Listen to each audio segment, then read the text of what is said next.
Hello दोस्तों, आज हम बात करेंगे consent and right of private defence inside BNS, मतलब भारतीय न्याय संहिता का हम पढ़ेंगे consent and right of private defence. ठीक है, क्या क्या पढ़ेंगे इसमें हम? सेक्शन 28, ठीक है, रिलेवेंट प्रोविजंस क्या क्या है, और सेक्शन 33 से 34 अप्रॉक्स पढ़ेंगे। ठीक है, जिसमें होगा right of private defence corresponding to the IPC provisions on private defence under section 96, जो पहले था आईपीसी में 96 से 106 में था।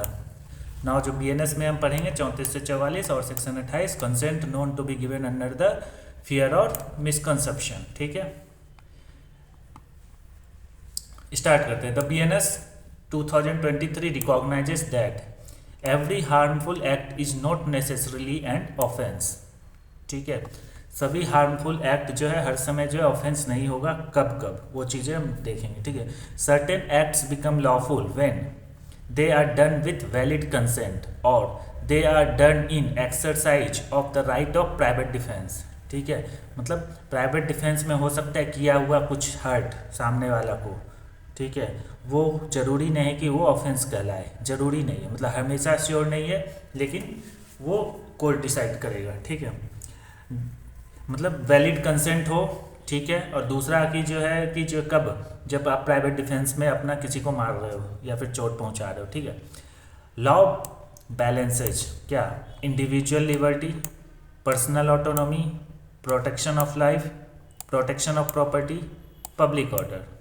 ठीक है, मतलब कभी कभी सिचुएशन ऐसा हो सकता है कि आप जो उस केस में जो अगर कुछ सामने वाले को हर्ट की हो तो हो सकता है कि आपको डिफेंस मिल जाए के कारण, हो सकता है कि आप प्रोटेक्शन ऑफ लाइफ अपने जान को बचाने के लिए की हो। ठीक है, अपने प्रॉपर्टी को छीनने के लिए हो सकता है किसी को धक्का मारे हो, लेट सपोज। ठीक है, तो ये सारी चीज़ें हम देखेंगे अभी। क्या? इंडिविजुअल लिबर्टी, पर्सनल ऑटोनॉमी, ठीक है, protection of life, protection of property and public order. दस, BNS provides two important general exceptions.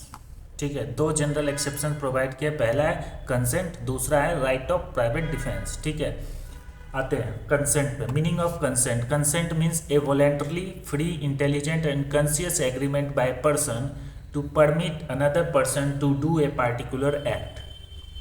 ठीक है, मतलब खुद से फ्रीली, फ्री कंसेंट मतलब फ्रीली और कंसेंस माइंड में अगर कोई सामने वाले को एग्रीमेंट देता है, एग्री करता है कि हाँ ठीक है आप ऐसा करो। ठीक है, तो हमने एक कंसेंट दिया। ठीक है, बट वो कंसेंट फ्री होना चाहिए, मतलब किसी के दबाव में आके नहीं, किसी के बोलने पे नहीं, किसी से मतलब उस्काने के पे नहीं, या कि बंदूक लगा के आप बोल दिए कि बोलो, ऐसा नहीं।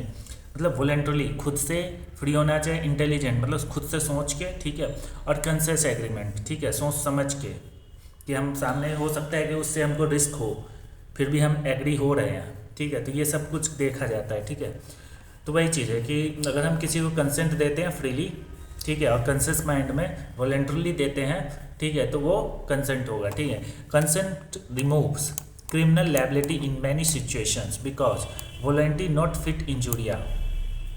मतलब वही चीज़ है कि अगर आप वॉलेंटरली आप उसको एक्सेप्ट किए हो तो जो इंज्योर्ड होगा वो क्रिमिनल लायबिलिटी में नहीं आएगा सामने वाले पे। ठीक है, वॉलेंटरी नॉट फिट इंजूरिया मतलब to a willing person no injury is done, मतलब विलिंग पर्सन जो उसने अपने खुद से स्वेच्छानुसार एक्सेप्ट किया है वो चीज़ को। ठीक है, तो इंजरी अगर डन हुआ है तो उसको नो इंजरी में माना जाएगा। ठीक है, this maxim applies both in tort law and criminal law. Criminal law और टॉर्ट लॉ दोनों में ये दिखने को मिलेगा। Essential ingredients of valid consent, मतलब एक वैलिड कॉन्सेंट जो होगा उसमें क्या क्या है, जैसे ये फ्री कंसेंट, वॉलेंटरली होना चाहिए, इंटेलिजेंट होना चाहिए, गिवन बिफोर द एक्ट। ये भी एक इम्पॉर्टेंट पॉइंट है कि एक्ट होने से पहले देना चाहिए, ना कि बाद में। ठीक है, बाय कॉम्पिटेंट पर्सन, मतलब एक समझदार, ठीक है, एक समझदार जो कॉन्शियस माइंड में हो। ठीक है, ऐसा नहीं कि जो है वो जो है मतलब कि इंटॉक्सिएटेड है, दारू में पिया हुआ बोल दिया ये वो।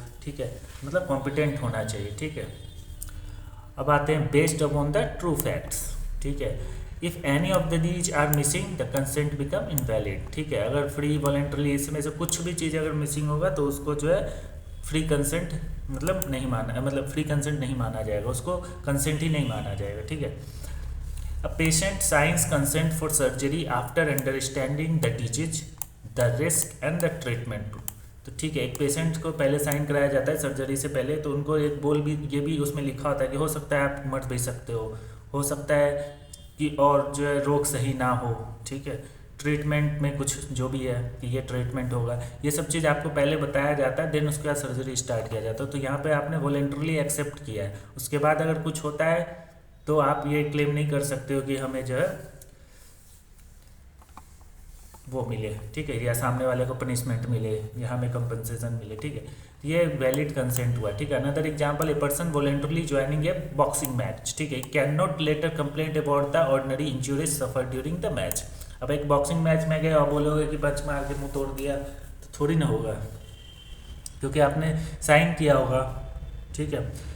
अब आते हैं सेक्शन 28 जो BNS का है, वो क्या बोल रहा है, consent given to be consent known to be given under fear और मिसकॉन्सेप्शन, ठीक है, ये कहाँ दिया, section 28, consent is not valid if it is obtained under fear या फिर अंडर मिसकॉन्सेप्शन ऑफ फैक्ट।